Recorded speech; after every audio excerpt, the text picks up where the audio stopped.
Несмотря на то, что сегодня начало лета, в городе полным ходом идет подготовка к предстоящему осенне-зимнему отопительному сезону. Ведь от исправности системы зависит бесперебойное обеспечение теплом в холодное время года. Учитывая важность вопроса, неудивительно, что его депутаты рассмотрели самым первым в ходе 10-го заседания Совета городского округа. Среди задач по подготовке к отопительному сезону – капитальный ремонт трубопроводов, замена тепловых сетей и сетей горячего водоснабжения, гидравлические испытания трубопроводов. По словам первого заместителя главы администрации, эти задачи выполнены. Зимний период 2016-2017 годов выполнены следующие задачи. Создана комиссия по оперативному решению вопросов подготовки и организации работы объектов энергетического хозяйства, жилищно-коммунального и социального значения в осенне-зимний период 2016-2017 годов. Приняты меры по подготовке объектов к устойчивой и безаварийной работе в осенне-зимний период и обеспечен контроль за поставками необходимых для этого материалов. На повестке дня также были вопросы, касающиеся профилактики терроризма и экстремизма на территории города, расчет размера платы за пользование жилым помещением по договорам социального найма и договорам найма жилых помещений муниципального жилищного фонда, внесение изменений в правила землепользования и застройки городского округа, дополнение в генеральный план. Большое внимание было уделено вопросам профилактики пожаров. Как известно, в этом году наблюдается рост происшествий с огнем по сравнению с аналогичным периодом прошлого года. В целях стабилизации обстановки утвержден план мероприятий, которые должны ежедневно проводиться пожарными и другими курирующими органами.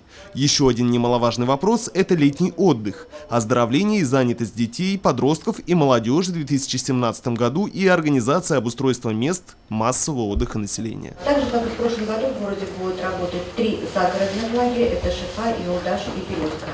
У нас работает по оздоровлению санаторий, профилакторий Сипай. Кроме этого, 98 детей у нас приезжают в здравнице Республики Башкортостан, в санатории.